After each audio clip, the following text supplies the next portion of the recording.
পশ্চিম ৰজাগড় প্ৰাথমিক বিদ্যালয় প্ৰাংগণত আয়োজিত হেল্পিং হেণ্ড সংস্থাৰ উদ্যোগত লগতে উদীয়মান সমাজকৰ্মী প্ৰশান্ত মজুমদাৰৰ সহযোগত আজি এই ঠাইডোখৰত অতি সুন্দৰকৈ যি স্বাস্থ্য শিবিৰৰ বা চিকিৎসা শিবিৰৰ যি আয়োজন কৰা হৈছে আৰু আজিৰ এই অনুষ্ঠানটি আগধৰা সন্মানীয় যতীন্দ্ৰনাথ কৃষ্ণ দাস ডাঙৰীয়া লগতে আজিৰ এই অনুষ্ঠানটি বিশেষকৈ সহযোগিতা আগবঢ়োৱা প্ৰশান্ত মজুমদাৰ ডাঙৰীয়া লগতে আজিৰ এই মঞ্চত উপবিষ্ট সন্মানীয় চিকিৎসা কৰ্মীসকল আৰু এই মঞ্চৰ সন্মুখত উপবিষ্ট এই অঞ্চলৰ অতিকৈ শ্ৰদ্ধাৰ ৰাইজ অনিশ্চিতভাৱে ভাল এটা সোণালী সুযোগ আজি আমি পাইছোঁ যিসকল উদ্যোক্তাই এই মহান যি অনুষ্ঠান বা যিটো কাৰ্যসূচী যি বিনামূলীয়াকৈ যি চিকিৎসা শিবিৰৰ আয়োজন কৰি যে এই অঞ্চলৰ বৃহত্তৰ ৰজাগড় অঞ্চলৰ ৰাইজক যি সকাহ দিবৰ কাৰণে আজি যিটো প্ৰয়াস কৰা হৈছে নিশ্চিতভাৱে শলাগ ল'বলগীয়া কিয়নো আমি যিহেতু ভাৰত ভূটান সীমান্তৰ এই অঞ্চলৰ যিখিনি আমি ৰাইজ আছোঁ এইখিনি হয়তো বহুত দূৰলৈকে আমি চিকিৎসাৰ কৰিবৰ কাৰণে হয়তো যাবলগীয়া হয় আজি আমাৰ অঞ্চলতে আমাৰ এই ঠাইডোখৰতে তেখেতসকলে আহি আমাৰ যিখিনি স্বাস্থ্যৰ প্ৰতি যিখিনি আমি ধ্যান দিব লাগে স্বাস্থ্যৰ যিখিনি আমাৰ ৰোগ দেখা দিয়ে সেইখিনি হয়তো আজি আমি স্বতঃস্ফূৰ্তভাৱে আজি আমি ওলাই আহি নিজৰ স্বাস্থ্য পৰীক্ষা কৰি আমাৰ শৰীৰতনো কি বেমাৰ আছে এই গোটেইখিনি তন্নকৈ আপোনালোকে দেখুৱাবৰ কাৰণে বা চিকিৎসা কৰিবৰ কাৰণে আজি সক্ষম হ'ব অতিকৈ প্ৰয়োজন কাৰণ সুস্বাস্থ্যই আচলতে আমাৰ ডাঙৰ এটা সম্পদ আমাৰ শৰীৰৰ কাৰণে আৰু সেই হিচাপে আমি নিশ্চিতভাৱে সকলোৱে সুস্বাস্থ্য হৈ থকাটো আমি বিচাৰোঁ আৰু আজি যিহেতুকে ৰক্তদান শিবিৰৰো যিটো আয়োজন কৰা হৈছে আৰু যিসকল ৰক্তদান শিবিৰত আহি তেখেতসকলে থাকি মেলি তেখেতক ৰক্তদান কৰিব তেখেতসকলক আমি আন্তৰিক আদৰণি জনাইছোঁ কিয়নো আজি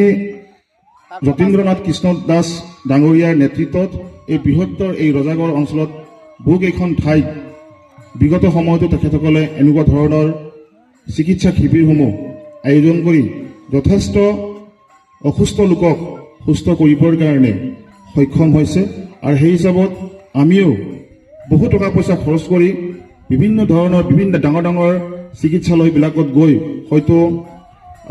বেমাৰৰ কাৰণে বহু টকা আমি হয়তো খৰচ কৰিবলগীয়া হয় তেনেস্থলত আজিৰ এই সুযোগত যে আমাৰ মাজত যিকেইগৰাকী চিকিৎসক বা চিকিৎসা কৰ্মীসকল আহি আমাৰ যি স্বাস্থ্যৰ প্ৰতি যি বুজ ল'ব বা আমাৰ যিখিনি বেমাৰ আজাৰবিলাক আছে সেইখিনি হয়তো আপোনালোকে অতি সুন্দৰকৈ নিয়াৰিকৈ আপোনালোকে দেখুৱাওক আৰু যিখিনি বিনামূলীয়াকৈ যিখিনি তেখেতসকলে সুবিধা প্ৰদান কৰিছে এই সুবিধাটো লোৱাৰ কিন্তু অত্যন্ত প্ৰয়োজন আছে কিয়নো এনেকুৱা ধৰণৰ সুযোগ আমি হয়তো পাবৰ কাৰণে যথেষ্ট কঠিন হয় আৰু যিসকল উদ্যোক্তাই আজি এই যিটো সুযোগ দিছে এই সুযোগটো কিন্তু আমি আগুৱাই আহি ল'বৰ কাৰণে সদায় প্ৰয়াস কৰিব লাগে কিয়নো এনেকুৱা সুযোগ সুবিধা বহুতে হয়তো বিচাৰে বহুতে হয়তো নাপায় গতিকে আমাৰ এটা সৌভাগ্য যে আজি আমি এনেকুৱা ধৰণৰ ভাল এটা পৰিৱেশ আমি পাইছোঁ যে বিনামূলীয়াকৈ ঔষধ বিনামূলীয়াকৈ চিকিৎসা বিনামূলীয়াকৈ আজি যিটো সুবিধা আমি পাবৰ কাৰণে যিটো আমি সক্ষম হৈছোঁ আমি উদ্যোক্তাসকলক ধন্যবাদ জ্ঞাপন কৰিব লাগিব ৰাইজৰ তৰফৰ পৰা আমি আশা ৰাখিছোঁ যিসকল লোক এতিয়াও এই চিকিৎসা শিবিৰত এই পৰ্যন্ত আহি পোৱা নাই তেখেতসকলেও আগুৱাই আহক আৰু আহি নিজৰ যিখিনি শৰীৰত যিখিনি বেমাৰ আছে তেখেতসকলে দেখুৱাওক আৰু বিনামূলীয়াকৈ ঔষধ পাতি গ্ৰহণ কৰক আৰু যিখিনি কঠিন বা যিখিনি আজি কৰ্কট ৰোগৰ কথাটো আহি পৰিছে আমি জানো এই অঞ্চলত যথেষ্ট কৰ্কট ৰোগী আছে বহু দূৰণিবতীয়া বা চিকিৎসালয়বিলাকত গৈ হয়তো সেই কৰ্কট ৰোগৰ চিকিৎসা তেখেতসকলে কৰি আহিছে আজি এই যিটো সুযোগ আমি পাইছোঁ এই সুযোগটো আচলতে আমি হেৰুৱাব নালাগে গতিকে উদ্যোক্তাসকলক ধন্যবাদ আৰু আন্তৰিক শ্ৰদ্ধা জ্ঞাপন কৰিছোঁ আৰু সকলো ৰাইজকে ধন্যবাদ জ্ঞাপন কৰিছোঁ চিকিৎসা কৰ্মীসকলক আমি আন্তৰিকভাৱে আদৰণি জনাইছোঁ আমি আশা ৰাখিছোঁ এই যিটো বিনামূলীয়াকৈ যিটো চিকিৎসা শিবিৰ আয়োজন কৰা হৈছে অতি সুন্দৰকৈ এই দিনজোৰা ৰূপায়ণ হ'ব বুলি আশা ৰাখিছোঁ বল ভিক আৰু নকওঁ এইখিনিয়ে কৈ মোৰ বক্তব্য সামৰণি মাৰিছোঁ।